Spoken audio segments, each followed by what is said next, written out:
तर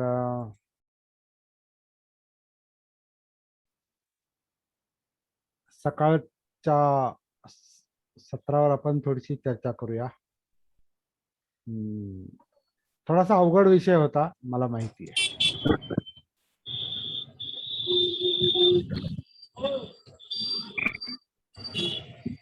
आपल्याला जे सांगायचंय सती जागृती हा एक वेगळा विषय आहे, हे आपण लक्षात घेऊ.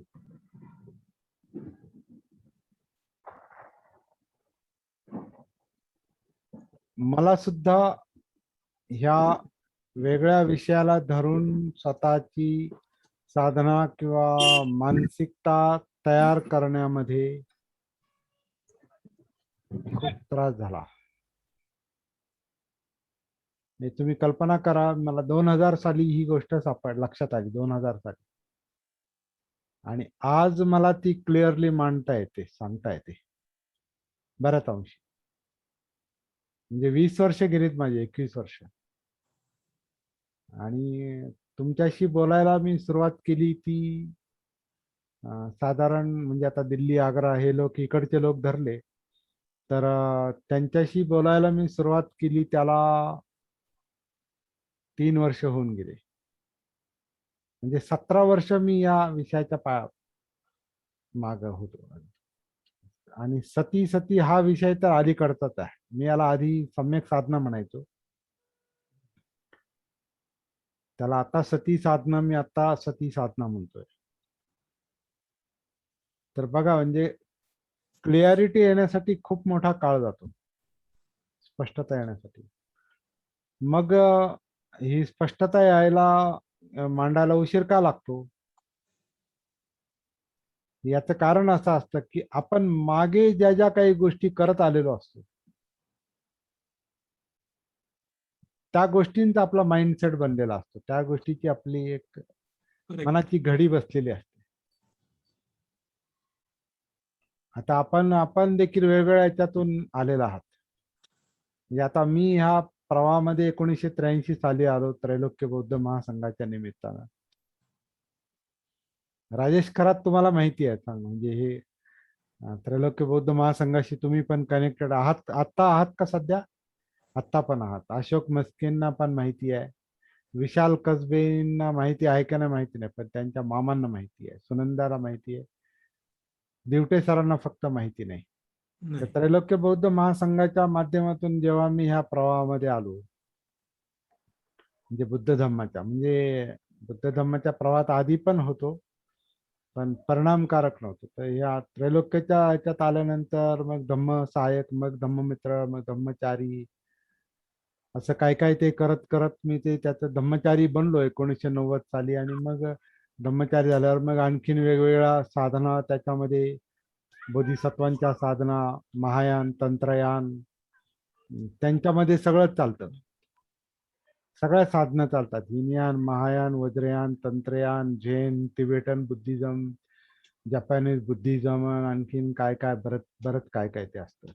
त्यांनी ते सगळीकडचं एकत्र करून काय केलेलं आहे, हे थोडं ते थोडं, ते थोडं ते थोडं, ते थोडं, असं करत करत सगळं शिकवतात ते. त्याच्यामध्ये बरेच काही काही बरेच अभ्यास असतात. त्याचे संस्थापक संघरक्षित यांची पण अनेक पुस्तकं आहेत, व्याख्यान आहेत, लेक्चर्स आहेत. व्याख्यान आहेत म्हणजे लेक्चर्स आहेत, आणि त्या लेक्चरवर परत स्टडी आहे, त्याच्यावर चर्चा करा, परत त्याची पुस्तकं निघतात, परत त्याच्यावर चर्चा करा. वेगवेगळ्या ध्यान साधना आहेत. ध्यान साधनामध्ये सुरुवात करतात आनापान सती पासून, म्हणतात ते आनापान सती, पण ते आनापानचं ध्यान आहे. नंतर मैत्री भावना, हे पण मैत्री भावनेचं ध्यान आहे. मैत्री भावना म्हणण्यापेक्षा मैत्री भावनेचं ध्यान आहे. आणि मग अशी अनेक प्रकारची त्यांची ध्यानं ते शिकवतात. तर मी ते बरंच काही अभ्यास आणि बरंच काही शिकलो त्याच्यात. मला ते थोडीशी पोकळी जाणवत होती. नंतर मग मी विपස්සनेकडे वळालो 2000 मध्ये, 2000च्या दरम्यान विपස්සनेकडे वळालो. आणि त्या 2000 मध्येच मला हा अनात्म श्वास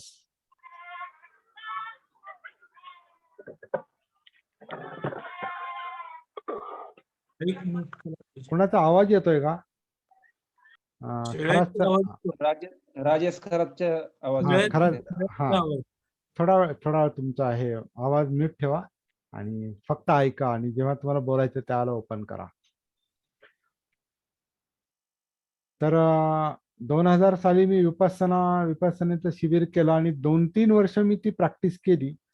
पण 2000च्या दरम्यानच कधीतरी मला असं एकदा कोल्हापूरमध्ये असताना मला एका फ्लॅटवर मी राहायचो आणि हे त्रैलोक्याच्या कामानिमित्तानं मी तिथं होतो आणि तिथं मला ते वेळ भरपूर असल्यामुळे आणि एकांतवास असल्यामुळे मला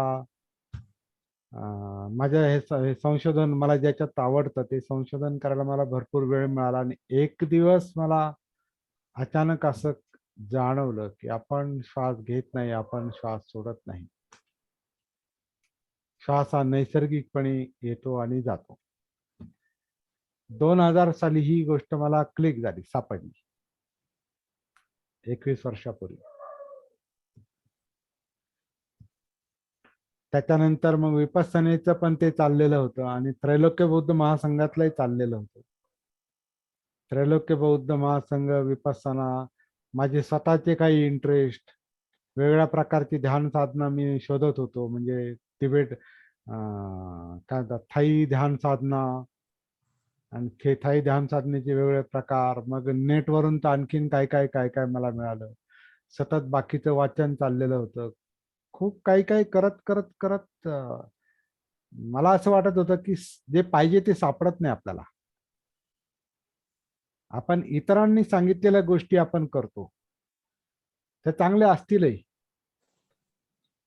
किंवा प्रामाणिकपणे आपल्याला दिल्या त्या लोकांनी, ज्यांनी दिली त्यांनी प्रामाणिकपणे दिल्या. परंतु मला असं जाणवलं की जे पाहिजे ते नाही सापडत. म्हणजे काय पाहिजे तेही कळत नाही खरं म्हणजे आपल्याला. आपल्याला नेमकं काय पाहिजे, जीवनामध्ये काय पाहिजे तेही लवकर कळत नाही. पण जे पाहिजे ते मिळत नाही. अशी एक गुंतागुंतीची मनोवस्था असते. हेच सिद्धार्थ गौतमांचा हाच प्रॉब्लेम तोच होता. तोच झाला होता त्याला. अनेक प्रकारचं शिकून शेवटी प्रश्न तोच पडला की ह्याच्यातून जे पाहिजे ते मिळत नाही. आता ते काय पाहिजे असतं? ऍक्च्युली दुःखमुक्ती पाहिजे असते. ऍक्च्युली आपल्याला आपली तणावमुक्ती पाहिजे. आपल्याला काहीतरी त्रास होतो म्हणून आपण शोधतो. हे सगळं कशासाठी, धडपड कशासाठी चाललेली असते आपली. जीवनातली सगळी धडपड ही त्रासासाठी, त्रासामुळेच आहे. म्हणजे भूक लागली म्हणून भाकरी शोधतो, पैसा नाही म्हणून पैसा शोधतो, जॉब नाही म्हणून जॉब शोधतो, काही घर नाही म्हणून घर शोधतो किंवा घर बांधतो. परिवार, नैसर्गिक गरज, परिवार आहे, परिवाराचं पोषण, परत नवीन काहीतरी उपाययोजना, असं करत करत आणि नंतर मग पुढचे जे प्रॉब्लेम असतात ते आपल्या सगळ्यांना माहिती आहेत काय काय. ते काहीतरी अडचणी आहेत म्हणून माणूस धडपड करतो. तर हे हा जो धम्माचा विषय आहे, ह्या धम्माच्या विषयात आपल्याला काय पाहिजे, नेमकं काय, ही धडपड का करतो आपण? तर ही धडपड जेव्हा आपला अभ्यास खोल जातो, आपण आपल्याकडे पाहायला लागतो, त्याला आपल्याला एक लक्षात येतं की आपल्याला जे पाहिजे ते, त्याला आपण शांतता म्हणतो, सुख म्हणतो किंवा मनाची एकाग्रता म्हणतो. पण हे सगळं का पाहिजे? मनाची शांती म्हणतो, सुख म्हणतो, एकाग्रता म्हणतो. पण हे आपल्याला सगळ्याला का हे सगळं आपल्याला का पाहिजे? कारण ते नाही. शांती पाहिजे म्हणजे शांती नाही. एकाग्रता पाहिजे म्हणजे मन एकाग्र नाही. सुख पाहिजे म्हणजे सुख नाही, म्हणजे दुःख आहे. म्हणजे जीवनाचा प्रॉब्लेम कसा आहे, जे पाहिजे आपला, ज्याच्यासाठी धडपड चाललेली असते, त्याच्या विरुद्ध प्रॉब्लेम असतो आपला. आणि ते आपल्याला कळत नाही नेमकं काय कशासाठी करतो आपण. पण जेव्हा स्पष्टता यायला लागते आणि स्पष्टता जागृतीमुळे येते, भानावर आल्यामुळे येते, सतीमुळे येते. मग कळतं नेमकं आपल्याला काय पाहिजे. तणावमुक्ती पाहिजे, दुःखमुक्ती पाहिजे, शांतता पाहिजे, आपल्याला एकाकीपणातून मोकळीक पाहिजे, आत्मविश्वासाच्या अभावातून आपल्याला मुक्ती पाहिजे, आपल्याला भयातून मुक्ती पाहिजे, आणखीन काय काय ज्याचा त्याचा त्रास असतो. प्रत्येकाचा त्रास वेगळा. ह्याच्यातून आपल्याला ही मोकळीक पाहिजे हे आपल्याला कळायला लागल्यानंतर मग आपण त्या प्रश्नाला धरून आपण प्रयत्न करू शकतो. म्हणून आधी आपल्या जीवनातला प्रश्न आपण ओळखला पाहिजे. तर मला जेव्हा ते लक्षात आलं, म्हटलं नाही गडे, हे जे काही 5-25 वर्ष केलं 1983 पासनं, नाही सापडत. जेव्हा ते जे 2000 साली मला जे उलगडा झाला, मी श्वास घेत नाही, मी सोडत नाही, श्वास आपोआप येतो जातो, मग तो धागा मी पकडला आणि मग काम करायला जेव्हा सुरुवात केली, तेव्हा तुमच्याशी मी जे काय आज बोलतोय त्याचा तो परिणाम आहे.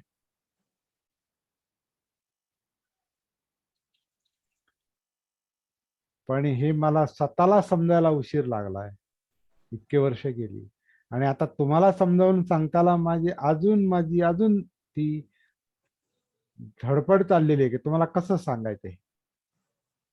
अजूनही मला पाहिजे तसं मी सांगत नाही, तुम्हाला सांगू शकत नाही. का सांगू शकत नाही? कारण जे समजलंय, जी आंतरिक बाब जी समजली, त्याची मांडणी व्यावहारिक शब्दामध्ये करणं, व्यावहारिक भाषेमध्ये करणं फार कठीण आहे. आता कित्येक दिवस तर हे जेव्हा मी लोकांना बोलायचं की श्वास आपण घेत नाही, आपण सोडत नाही, येतो जातो, तर काही लोक हसायचे, याला त्याच्यात काय विशेष बोलता तुम्ही, श्वास आपण घेत नाही, आपण सोडत नाही. म्हटलं तुम्ही तुम्ही अनुभव घेऊन पहा, तुम्ही स्वतः श्वास आपण घेत नाही, सोडत नाही, हे जाणवतंय का? आता सुद्धा माझा तुम्हाला हाच प्रश्न आहे. हे जाणवतंय का आपण श्वास घेत नाही, आपण सोडत नाही? हे बरेच दिवस जाणवत नाही, जरी समजलं तरी जाणवत नाही. का जाणवत नाही? तर माणसाला प्रत्येक ठिकाणी मी जोडावा असं वाटतो. मी करतो. त्यामुळे जरी ही गोष्ट पटली की आपण श्वास घेत नाही, सोडत नाही, तरी ते आतून अजागृत मनाला, जे भानावर नाही, त्या अजागृत मनाला हेच वाटतं का मी घेतो, मी सोडतो. भले तुम्हाला थोडस वरकरणी थोड्या जागृत मनाला हे जाणवतंय की मी घेत नाही, मी सोडत नाही. अजागृत मनाला मात्र वाटतं की मी घेतो, मी सोडतो. याचा अर्थ काय? त्या श्वासावर नियंत्रण असतं मीच. म्हणून आपण नैसर्गिक श्वास लगेच नाही पाहू शकत, लगेच अनुभवाला येत नाही. त्याच्यावर मीच ते दडपण, प्रेशर असतच.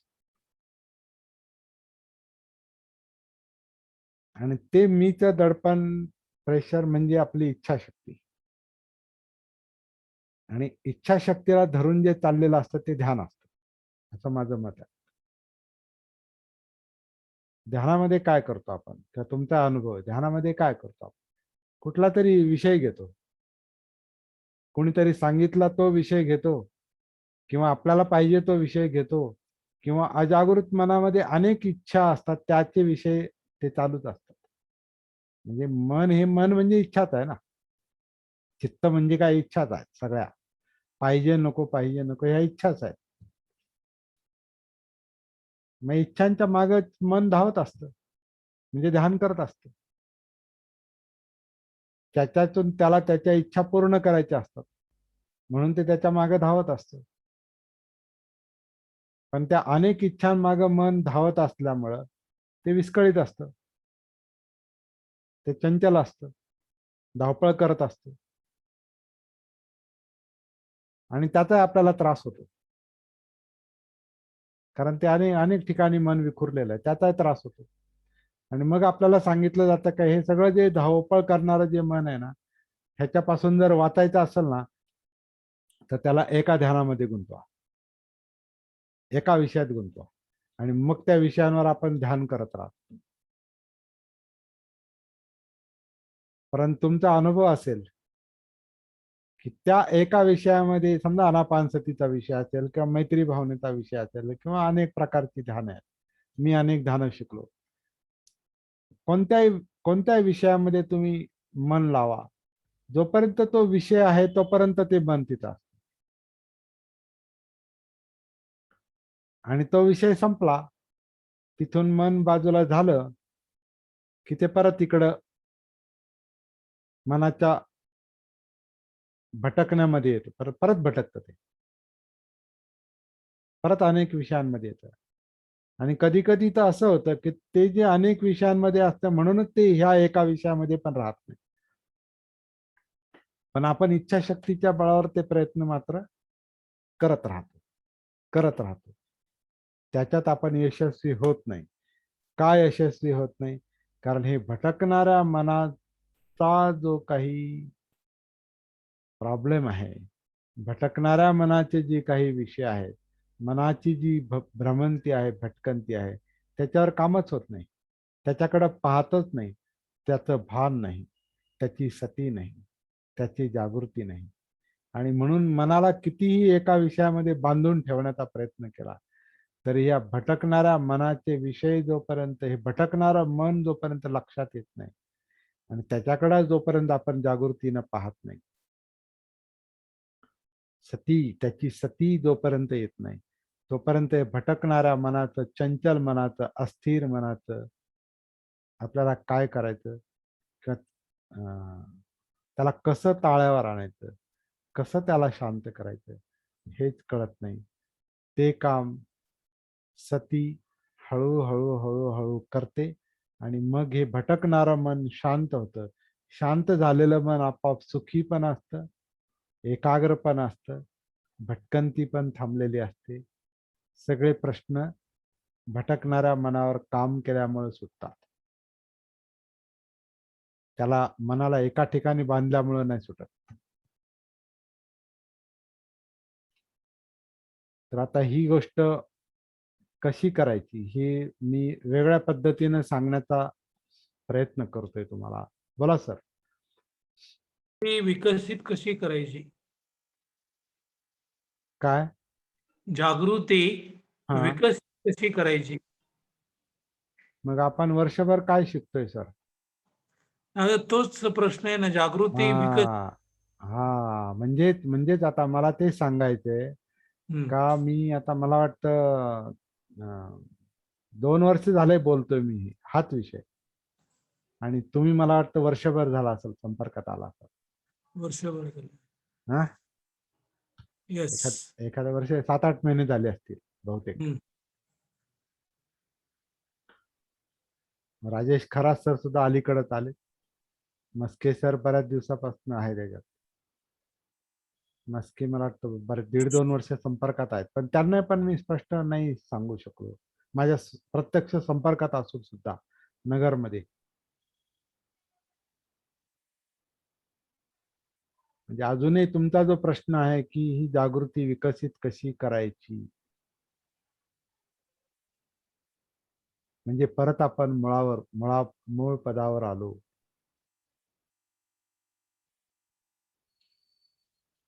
परत आपल्याला शून्यातून सुरुवात करावी लागेल की काय? तर शून्यातून सुरुवात आपण करतोच आहे, प्रत्येक वेळेला शून्यातूनच सुरुवात करतोय. लेवल 1 म्हणजे शून्यापासूनच सुरुवात आहे. पण आता लेवल 1 पासून पण लेवल 1 ची सुरुवात होत नाही, असे पण मला वाटायला लागले. म्हणजे श्वास नैसर्गिकपणे येतो जातो, ह्याच्यासाठी मनाची तयारी करायला पण काहीतरी पूर्वतयारी आधी करावी लागते असं मला वाटतंय. आणि म्हणून हे बरंच काय सांगावं लागतं. वेगळ्या पद्धतीनं ते मन तिथं त्या नैसर्गिक श्वासावर आणावं लागतं. किंवा शरीर श्वास घेतं, शरीर श्वास सोडतं आपोआप नैसर्गिकपणे. आपण घेत नाही, आपण सोडत नाही, शरीर श्वास घेतं. म्हणजे ते मी तिथे त्या विषयावर आणण्याचा प्रयत्न करतोय आपल्याला. पण मला वाटतं अजून ते लक्षात आलं नाही. आता आपण वेगळ्या पद्धतीने प्रयत्न करतच राहणार आहोत, कारण मला जे लक्षात आलं ते मला लक्षात आलंय. हाच हाच हाच विषाद, म्हणजे बुद्धांच्या भाषेत म्हटलेलं आहे विषाद योग म्हटलं याला. विषाद योग म्हणजे काय? बुद्धांना जेव्हा ज्ञान प्राप्ती झाली, परिपूर्ण दुःखमुक्ती मिळाली, सगळं काम झालं, जे करायचं ते करून झालं, त्यांचं दुःखमुक्ती मिळाली. ते म्हणाले जे जे करायचं ते केलं. अच्छा, भारती जी आ गए. ओके.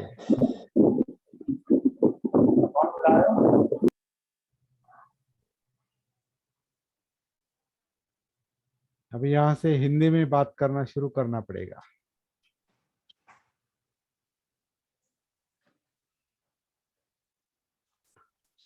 तो सिद्धार्थ गौतम को जब बुद्धत्व प्राप्ति हुई, दुख मुक्ति मिली, तो उनके मन में जो भावना आई थी, कि जिस पर हमने मेरे ख्याल से बहुत अच्छी चर्चा की है, अनेक जाति संसारंग संधा विसंग अनिबिसंग गह कारक गवे संतो वगैरह जो है, वो कहते हैं कि कई कई जन्मों तक मैं भटकता रहा,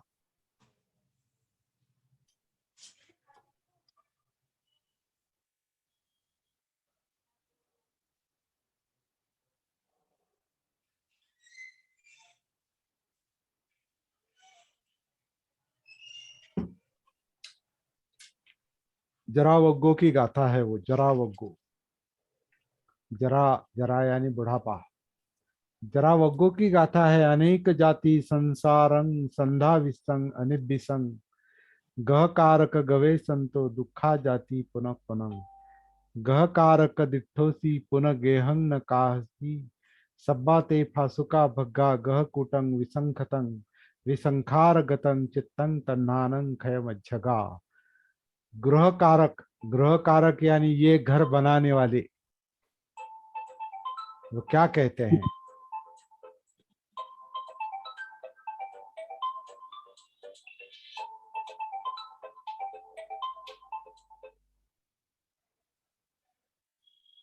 गह कारक, इस शरीर को घर कहा है. तो ये घर बनाने वाले, मैं तुझे ढूंढते ढूंढते अनेक जन्मों तक लगातार इस संसार में, मतलब ये संस्कारित अस्तित्व जो है, इस संसार में मैं दौड़ता रहा. बार बार जन्म लेना दुखदायक है, ये महसूस हुआ. हे ग्रह कारक, हे घर बनाने वाले, अब तू दिखाई, अब तुझे मैंने देखा है. मतलब तृष्णा, इच्छाएं, चित्त, अब तुझे मैंने देखा है.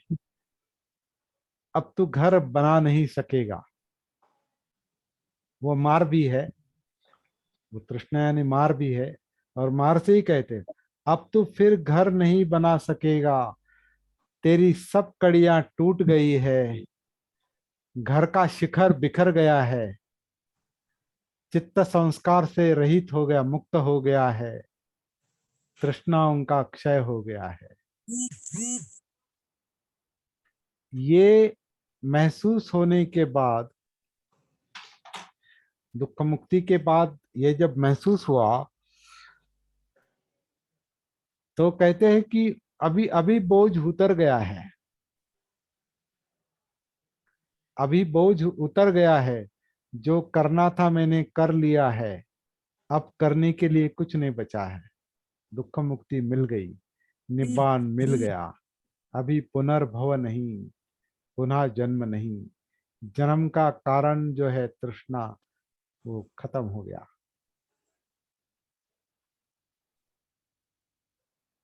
मुक्त हो गया, बुद्ध हो गया, मुक्त हो गया।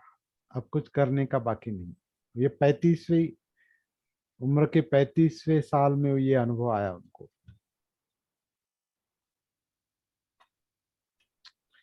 लेकिन जब दूसरों को बताने की बारी आई तो पहला मन में संदेह निर्माण होता है, ये लोगों को बताऊं या ना बताऊं। ये इतना जटिल है, इतना कठिन है, इतनी गुत्थी है, इतना गुंता है, कैसे बताऊं लोगों को? दुख मुक्ति कैसे मिलती है, कैसे बताऊं? तो शुरू में लगा नहीं बताना चाहिए, बता ही नहीं सकता मैं। वो कहते हैं कि ये संसार, ये दुनिया, ये लोग इतने इतनी इच्छाओं के, तृष्णा के जाल में फंसे हैं, इतनी गुत्थी है चित्त में कि इनको पहले उससे बाहर लाना और इस पर उनका अ, उनका लक्ष्य इधर आकर्षित करना, ये बहुत कठिन काम है। लेकिन उनके मन की करुणा उनको कहती है कि बताओ, कोई तो होगा सुनने वाला। एक आध, एक होगा, दो होंगे, पांच होंगे, कोई तो सुनने वाला होगा जिसे मुक्ति मिल सक। आपका अनुभव उनके समझ में आ सकता है, बताओ। लेकिन फिर भी वो इतना, पहला पहला जो मिला उनको उपक, जो जैन साधु था, नग्न साधु था मेरे ख्याल से, मेरी जानकारी के मुताबिक उपक, तो बुद्ध को देखकर वो प्रभावित हो जाता है और फिर पूछता है क्या प्राप्त हुआ है आपको? मतलब जो कुछ दिखाई दे रहा है आपका, मतलब आपका, आप में तेज है, आप में बहुत एक कॉन्फिडेंस दिखाई दे रहा है, आत्मविश्वास दिखाई दे रहा है, कुछ तो प्राप्ति आपको हो गई है। तो वो कहते हैं कि मैं बुद्ध बुद्ध बन गया हूँ। ये बुद्ध शब्द पहले नहीं था, वो पहले नहीं था। उन्होंने कहा बुद्ध बन गया हूँ, मुझे बोध, अस्तित्व का बोध हुआ है, दुख मुक्त हुआ हूँ, निब्बाण प्राप्ति मिली है। तो वो पहला नग्न साधु कहता है हाँ ठीक है, मिली होगी, मिली होगी। बहुत उनको बहुत लाइटली लेता है वो, बुद्ध को वो मिली होगी कहता है। कोई, मुझे नहीं सुनना है, क्योंकि वो उसके उसकी साधना में अटक गया था वो। उसके, क्योंकि वो नग्न साधु था, उसको लग रहा था मैं सबसे बड़ी तपश्चर्या कर रहा हूँ, आत्मक्लेश की तपश्चर्या कर रहा हूँ, और मुझे नहीं मिल रहा, इसको कैसे मिल गया? तो कहता है मिला होगा, मिली होगी मुक्ति। वो छोड़ के चला जाता है। पहला ही ऐसा आदमी था जिसने सुनी नहीं बुद्ध की बात।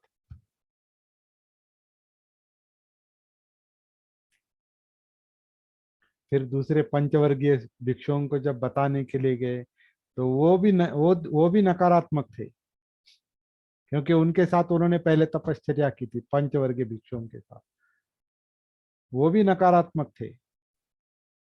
दूर से ही देखते हैं तो कहते हैं कि अभी ये आया है, फिर से वापस आया है, इसने तपश्चर्या छोड़ दी और खाना पीना शुरू कर दिया।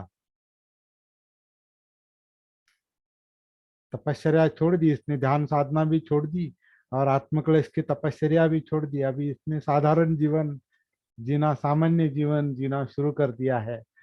तो इसका स्वागत नहीं करेंगे, इससे मिलेंगे भी नहीं, इसको देखेंगे भी नहीं। वो आया है तो ठीक है, आने दो, बैठना है तो बैठेगा, बोलना है तो बोलने दो, सुनेंगे नहीं। बैठने को नीचे कुछ उसको कहेंगे नहीं, कुछ बिछाएंगे नहीं। मतलब उसका अपमान करेंगे। तो 5 भिक्षु, उनकी मनोवस्था ऐसी थी कि नहीं, इसका स्वागत नहीं करेंगे।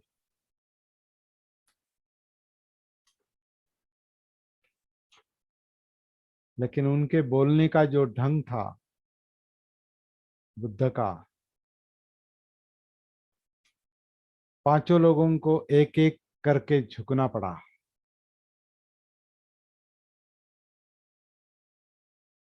तो कोई बैठने के लिए बिछौना देता है, कोई पानी देता है, कोई कुछ करता है, फिर बात शुरू होती है। वो भी इतनी आसानी से नहीं हुई, बहुत कठिन।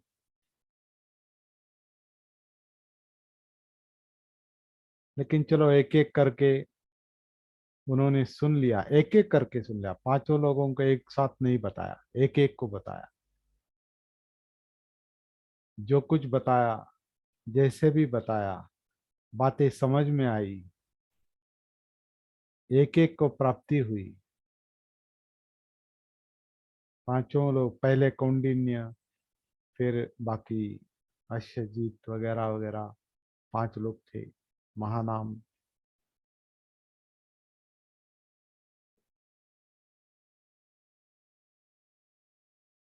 पांचों लोगों को एक एक करके प्राप्ति हो गई। तो अनुभव बताना बहुत कठिन होता है।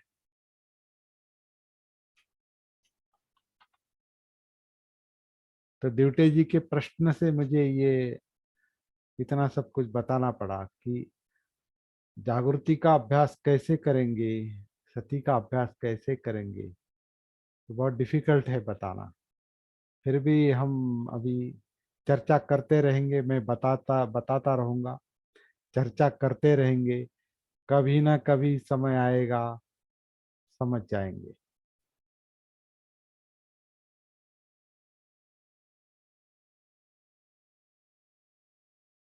भारती जी,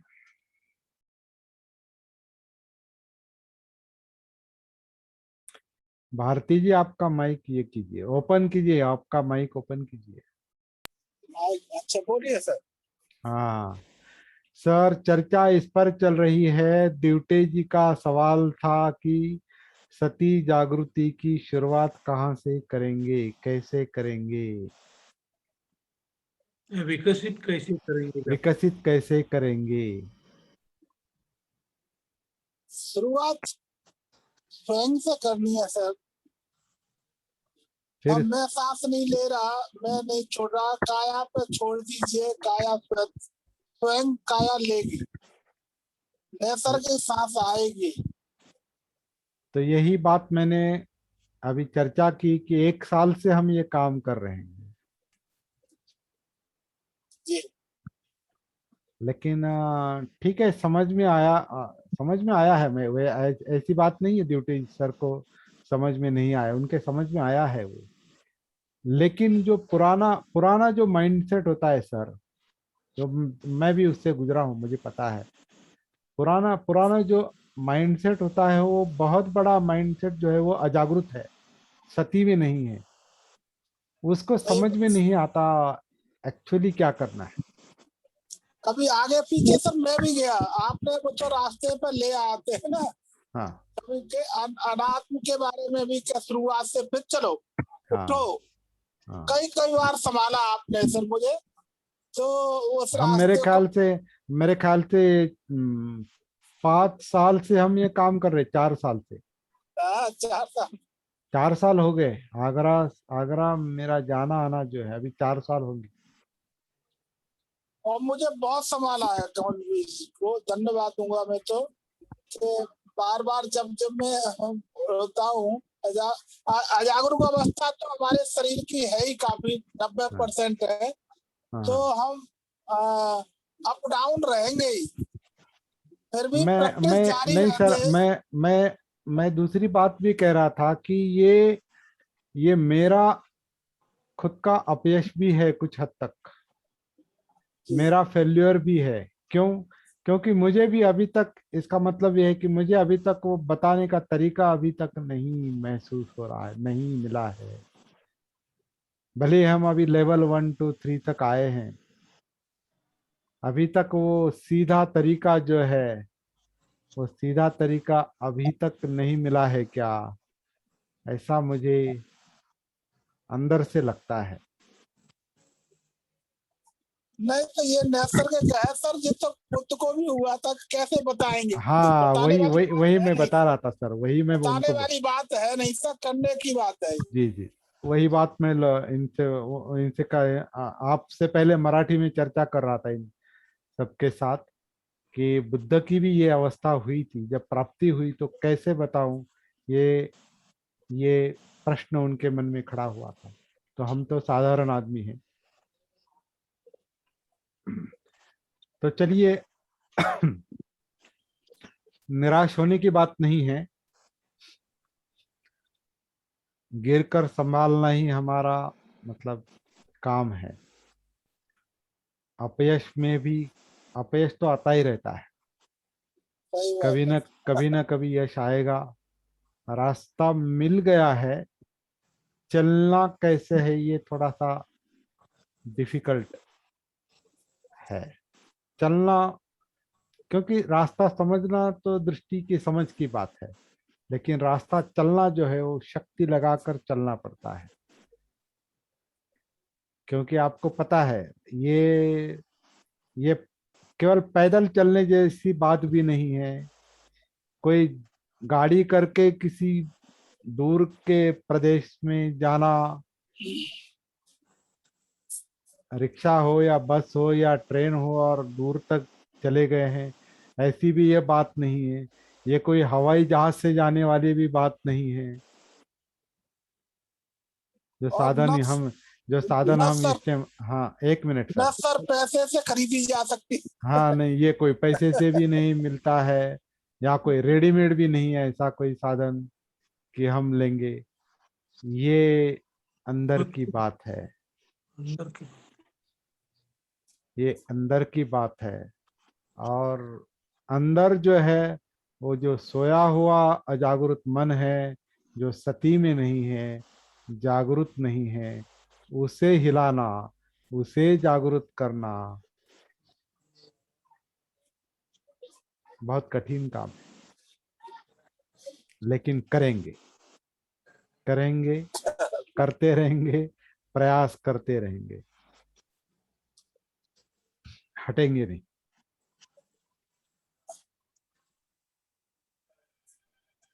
तो फिर से संकल्प करते हैं, बिल्कुल सती सर। सती ओके को सर। सती को, जागृति को समझ लेने की कोशिश करेंगे। अभी ये जो है, ये आधा हिंदी में हो गया, आधा मराठी में हो गया है।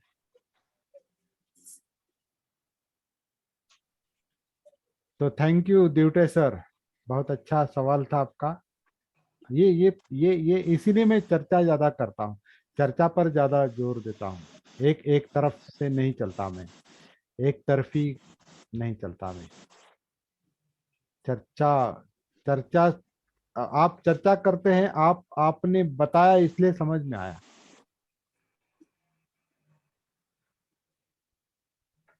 नहीं, जब हम काया में प्रवेश करते हैं तब वेदना की अनुभूति होती है। जी तो सती जब जागरूक होती है तो बस जो होता है वो सब अनुभव करने का, बाकी कुछ नहीं। सही है। जो हल्की होती है वो सिर्फ अनुभव कर लेती है। और वो तो जागृति में होता ही है कि कभी कभी मन भटकता है। हाँ, कभी कहीं नहीं, बहुत बार भटकता है, बहुत बार भटकता है, मेरा भी भटकता है। आप भटके गए, मुझे ऐसा नहीं कोई प्राप्ति, बहुत बड़ी प्राप्ति हो गई ऐसा नहीं है। समझ में आया है इसका मतलब प्राप्ति हुई ऐसा, तो भटकता है। वही तो समस्या है। आपको बताते बताते भी थोड़ा ये बताओ ऐसे बताओ वैसे, ये भी भटकना ही है। ऐसे बताओ या वैसे बताओ, इस तरीके से बताओ या उस तरीके से बताओ, इस धम्मपद का आधार लूं या किसी कोई सूत्र का आधार लूं, या आपके साथ चर्चा करे आपके साथ चर्चा करके आपके ही मुद्दे का आधार लूं, जैसे अभी चल रहा है। आपके ही मुद्दे का आधार लेकर मैं आगे चल रहा हूं, तो अलग अलग तरीके से वो करना पड़ता है। हालांकि ये बुद्ध के बारे में भी यही हुआ था। जो जैसी केस सामने आई, बार बार हम किसा गौतमी, अंगुलीमाल, पटाचारा, ये जो उदाहरण लेते हैं, ये अलग अलग पेशेंट है जैसे बुद्ध के सामने, अलग अलग केसेस है ये, और वो उनकी समस्या समझने की कोशिश कर रहे हैं, और उनको कैसे उससे बाहर लाया जाए इसके बारे में वो सोचते हैं, फिर तरीका ढूंढते हैं कैसे बताऊं। और इसी से सूत्र निर्माण हुए हैं, इसी से गाथाएं निर्माण हुई है, यही तरीका है।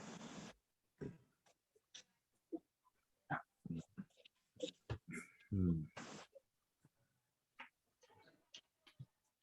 तो अलग अलग तरीके ढूंढते रहेंगे और समझने की कोशिश करेंगे। ठीक है, वैसे तो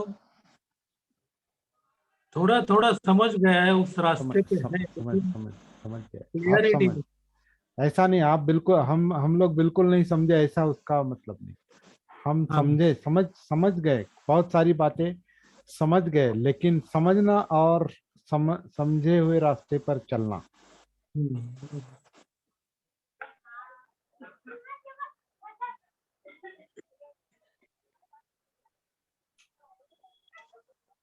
इसमें बहुत बड़ा अंतर है।